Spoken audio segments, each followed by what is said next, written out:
Himalaya mall નજીક કારમાં આગ ભભૂકી ઉઠતા બળીને ખાખ। હિમાલયા મોલ નજીકથી પરમભાઈ અશ્વિનભાઈ પટેલ તેમની કાર લઈને જતા હતા। તે સમયે અચાનક કારમાં આગ લાગવાનો બનાવ બન્યો હતો। આગ લાગવાનો બનાવ બનતા લોકોના ટોળાઓ એકત્ર થઈ ગયા હતા અને તાત્કાલિક પોલીસ ઘટના સ્થળે પહોંચી હતી અને આ વિસ્તારને કોર્ડન કર્યો હતો। બનાવની જાણ ફાયર બ્રિગેડને કરવામાં આવતા ફાયર કર્મીઓએ તાત્કાલિક ઘટના સ્થળે દોડી આગને બુઝાવી હતી।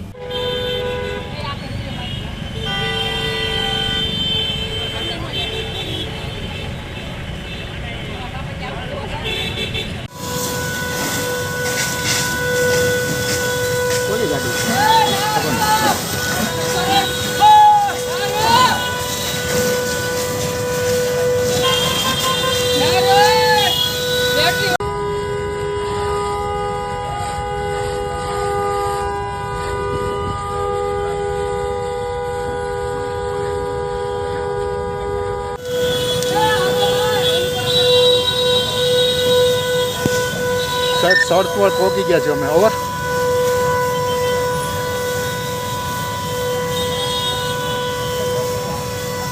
ઓકે।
आठ ने 6 कॉल मळ्यो कंट्रोल रूम में कि हिमालय मॉल सामे एक गाड़ी में आग लगेली है। अमारी टीम तुरंत घटना स्थले पहुंची गई। ત્યાં તપાસ કરતા ગાડીમાં આગ લાગેલી હતી। કોઈ માણસો નહોતું ફસાયું। તુરંત અમારી ગાડીને પાણીની કુલિંગ કરીને આગ બુઝાવી દીધી છે। કોઈ જાનહાની થયેલ નથી। હવે એ તો ખ્યાલ નથી, પણ એક્સયુવી ગાડી છે અને ખ્યાલ નથી ડીઝલ છે કે પેટ્રોલ છે।